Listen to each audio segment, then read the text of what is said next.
அனைவருக்கும் வணக்கம். ஜனவரி 10/2/2025 pre open market report. நான் செபி ரிஜிஸ்டர் அட்வைசர் கிடையாது. இது பயிற்சிக்கான காணொளி. எந்த ஒரு பரிந்துரையும் நான் வழங்குவது இல்லை. கொஞ்ச நாள் வீடியோ போட முடியல. நம்ம இந்த செபி ரூல்ஸ்னால ப்ளஸ் உடம்பு சரியினால போட முடியல. இனிமேல் கண்டினியூவாக வீடியோ வருங்க. தேங்க்ஸ். இன்னைக்கு நம்மளுக்கு நிஃப்டி எப்படி இருக்கும் அப்படின்னு நம்ம பார்க்கலாம். நிஃப்டி இன்னைக்கு நெகட்டிவ்ல ஓப்பன் ஆகிறதுக்கான பாசிபிலிட்டி இருக்கிற மாதிரி நம்மளுக்கு எஜ்எக்ஸ் நிஃப்டி காமிச்சிட்ருக்கு. ஸோ ஃப்ளாட்டாக ஓப்பன் ஆனிச்சு அப்படின்னாலுமே நம்மளுக்கு இன்றைக்கி மார்க்கெட் எஜ்எக்ஸ் நிஃப்டி பார்த்துடலாம்.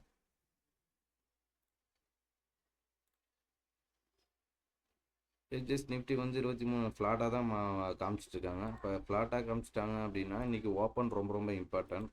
இப்போ ஓப்பன் வந்து 23,500 550 மார்க்கெட் ஓப்பன் ஆகுது அப்படின்னா கொஞ்சம் வெயிட் பண்ணுங்கள்.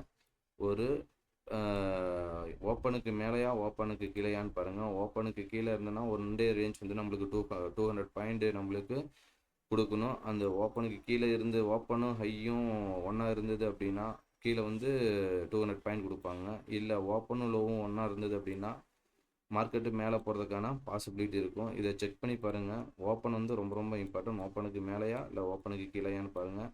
ஓப்பனுக்கு மேலே நின்றுச்சு அப்படின்னா கண்டிப்பாக மேலே போகிறதுக்கான வாய்ப்பு இருக்கும். இல்லை ஓப்பனுக்கு கீழே இருந்தது அப்படின்னா ப்ராபபிலிட்டி சான்ஸ் வந்து மேலே கீழே வர்றதுக்கான ப்ராபபிலிட்டி அதிகமாக இருக்குது. இந்த ஓப்பன் வந்து ரொம்ப இம்பார்ட்டன்ட்.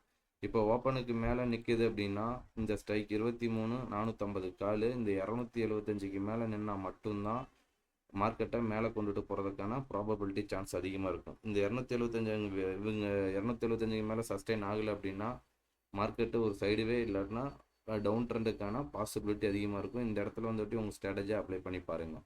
நெக்ஸ்ட் வந்து பார்த்திங்க அப்படின்னா பேங்க் நிஃப்டியில் பார்த்திங்க அப்படின்னா இன்றைக்கி சேம் ஓப்பன் வந்து ரொம்ப இம்பார்ட்டன்ட். இப்போ ஓப்பனுக்கு மேலே போனது அப்படின்னா நம்மளுக்கு எஸ்டர்டே ஹைக்கு மேலே நின்னால் மட்டும்தான். இப்போ மார்க்கெட் எஸ்டர்டே ஹைக்கு மேலே நிற்கிறப்ப இந்த ஸ்ட்ரைக் 50,000 காலும் எஸ்டர்டே ஹைக்கு மேலே நின்னால் மட்டும்தான் மார்க்கெட்டை மேலே கொண்டுட்டு போக முடியும். இல்லை அப்படின்னா மார்க்கெட்டு கீழே வர்றதுக்கான ப்ராபபிலிட்டி சான்ஸ் வந்து இருக்கும். நெக்ஸ்ட் வந்து பார்த்திங்க அப்படின்னா இப்போ ஓப்பனுக்கு கீழே இருக்குது அப்படின்னா எஸ்டர்டே லோக்கு கீழே இருக்குது அப்படின்னா புட் ஆப்ஷன்லாம் எஸ்டர்டே ஹைக்கு மேலே நின்னால் மட்டும்தான் நம்மளுக்கு மார்க்கெட்டை மேலே கொண்டுட்டு போக முடியும், கீழே கொண்டுட்டு வர முடியும். இல்லை அப்படின்னா மார்க்கெட் ஒரு சைடுவே ரேஞ்சுக்குள்ளே இருக்கிறதுக்கான ப்ராபபிலிட்டி அதிகமாக இருக்கும். இன்றைக்கி இந்த டெல்லி எலெக்ஷன் ரிசல்ட்னால ஒரு மூமெண்ட் கொடுக்கறதுக்கான வாய்ப்பு இருக்கும். எல்லாருமே கொஞ்சம் பார்த்து ப்ளே பண்ணி பாருங்கள். ஏன்னா நாளைக்கு சென்செக்ஸுக்கு எக்ஸ்பைரி இருக்குது. அதையும் கொஞ்சம் செக் பண்ணி பார்ப்போம். இந்த ஸ்ட்ரைக்கு இன்னும் எஸ்டர்டே ஹைக்கு மேலே நின்னால் மட்டும்தான் இந்த ஸ்ட்ரைக்கு எஸ்டர்டே ஹைக்கு மேலே நின்னால் மட்டும்தான் 50,000 கால் வந்து 1259க்கு மேலே நின்னால் மட்டும்தான் மார்க்கெட்டை மேலே கொண்டுட்டு போக முடியும். இல்லை அப்படின்னா கீழே வர்றதுக்கான ப்ராபபிலிட்டி அதிகமாக இருக்கும். நெக்ஸ்ட் வந்து பார்த்திங்க அப்படின்னா நம்மளுக்கு சென்செக்ஸ் எடுத்துக்கலாம். இதுக்கு நம்மளுக்கு ஒன் டே ரேஞ்ச் 500 பாயிண்ட் ஓப்பனும் லோவும் ஒன்றா இருந்தது அப்படின்னா நம்மளுக்கு 500 பாயிண்ட் இருக்கும். இல்லை ஓப்பனும் ஹையும் ஒன்றா இருந்தது அப்படின்னா நம்மளுக்கு ஒரு 500 பாயிண்ட். இப்போ ஓப்பன் வந்து ரொம்ப இம்பார்ட்டன்ட். இப்போ ஓப்பனுக்கு கீழே வந்துட்டு இப்படி மேலே போகுதுன்னா நம்ம என்ன சொல்லியிருக்கோம், இந்த லோ டு ஹை வந்து நம்மளுக்கு 500 பாயிண்ட்டுக்கு கொடுக்கணும். இல்லை அப்படின்னா ஓப்பன் ஆகிட்டு ஓப்பனுக்கு மேலே போயிட்டு ஓப்பனை திருப்பி பிரேக் பண்ணுது அப்படின்னா இந்த ஹை டு லோ வந்து நம்மளுக்கு 500 பாயிண்ட் இருக்கிறதுக்கான வாய்ப்புகள் அதிகமாக இருக்கணும். இந்த 500 பாயிண்ட் ரொம்ப இம்பார்ட்டன்ட் பேங்க் நிஃப்டிக்கும். இதேமாரி சென்செக்ஸ் பார்ப்போம். சென்செக்ஸ் பார்த்திங்க அப்படின்னா நம்மளுக்கு இந்த ஓப்பன் இதுலேயும் ஓப்பன் ரொம்ப இம்பார்ட்டன்ட். இந்த ப்ரீவியஸ் க்ளோஸ் ரொம்ப இம்பார்ட்டன்ட். ஏன்னா நாளைக்கு எக்ஸ்பைரி இருக்கிறனால இதுக்கு ஒரு நல்ல ஒரு மூமெண்ட் கொடுக்கறதுக்கான வாய்ப்புகள் இருக்கும். இப்போ ஓப்பனுக்கு மேலே நிற்குது அப்படின்னா ஓப்பன் டு ஹை வந்து 500 பாயிண்ட் ரேஞ்ச், ஓப்பனுக்கு கீழே இருக்குது அப்படின்னா open to low 500 point range வந்து ஆவரேஜாக கொடுத்துட்ருக்காங்க. இதெல்லாம் செக் பண்ணிப்பாங்க. ரெகுலராக நீங்கள் மார்க்கெட்டை வாட்ச் பண்ணீங்க அப்படின்னா இந்த ரேஞ்சில் உங்களுக்கு தேவையான பாயிண்ட் வந்து கிடைக்கிறதுக்கான வாய்ப்புகள் அதிகமாக இருக்கும். ஓகேங்களா? இதெல்லாம் ரொம்ப இம்பார்ட்டன்ட். இப்போ இந்த ஓப்பன் ஆயிடுச்சு, ஓப்பனுக்கு கீழே வந்துட்டு ஓப்பனை பிரேக் பண்ணுறாங்க அப்படின்னா 500 பாயிண்ட் ரேஞ்ச். இல்லை அப்படின்னா ஓப்பன் ஆயிடுச்சு, ஓப்பனுக்கு மேலே போயிட்டு இந்த ஓப்பனை பிரேக் பண்ணுறாங்கன்னா இங்கேருந்து 500 பாயிண்ட் ரேஞ்ச் வந்து ஒன் டே ரேஞ்ச் வந்து நம்மளுக்கு அவரேஜாக கொடுத்துட்ருக்காங்க. அப்போ ஓப்பனுக்கு மேலே நிற்கணும் அப்படின்னா இவங்க எஸ்டர்டே ஹைக்கு மேலே நிற்கணும்.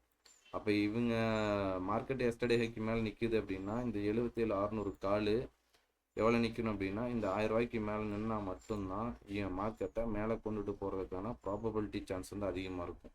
இல்லை அப்படின்னா மார்க்கெட்டை கீழே கொண்டுட்டு வர்றதுக்கான ப்ராபபிலிட்டி அதிகமாக இருக்கும். இப்போ இந்த 527 ரொம்ப ரொம்ப இம்பார்ட்டன்ட் இந்த ஸ்ட்ரைக்குக்கு. இப்போ 527 தக்க வைக்கல அப்படின்னா இவங்க என்ன சொல்கிறாங்க அப்படின்னா என்னையால் மார்க்கெட்டை மேலே கொண்டுட்டு போக முடியாது அப்படின்னு சொல்கிறாங்க. அப்போ எதை வச்சும் இவங்க மார்க்கெட்டை கொண்டுட்டு போக முடியாது. அப்போ ஒரு ரிவேர்சல் நடக்குது அப்படின்னா சைடுவே கொண்டுட்டு போகிறாங்கன்னா அது நம்ம கிளாஸில் சொல்லி கொடுத்துட்ருக்கோம்.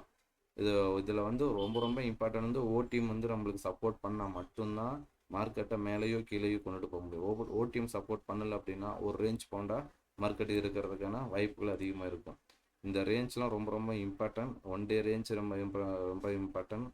அதேமாரி 1 வீக் ரேஞ்சும் நம்மளுக்கு இம்பார்ட்டன்ட். எஸ்டர்டே ஹைலோ ரொம்ப ரொம்ப இம்பார்ட்டன்ட். எல்லா இண்டெக்ஸ்க்குமே எஸ்டர்டே ஹைலோ வந்து ரொம்ப ரொம்ப இம்பார்ட்டன்ட். இதை செக் பண்ணி பாருங்கள். மார்க்கெட்டை வந்து செல்லர் வியூவில் மட்டுமே பாருங்கள், பையர் வியூவில் பார்க்காதீங்க. செல்லர் வியூவில் பார்த்தா தான் பையிங் வியூ நம்மளுக்கு நல்லாவே தெரியும். அதனால் செல்லர் வியூவில் மோஸ்ட்லி பார்க்குறதுக்கான மோஸ்ட்லி செல்லர் வியூவில் ஒன்றையுமே செக் பண்ணுங்கள். ஏன்னா அப்போ தான் நம்மளுக்கு பையிங் வியூ நல்லாவே தெரியும். இன்னைக்கான திருக்குறள் பார்ப்போம்.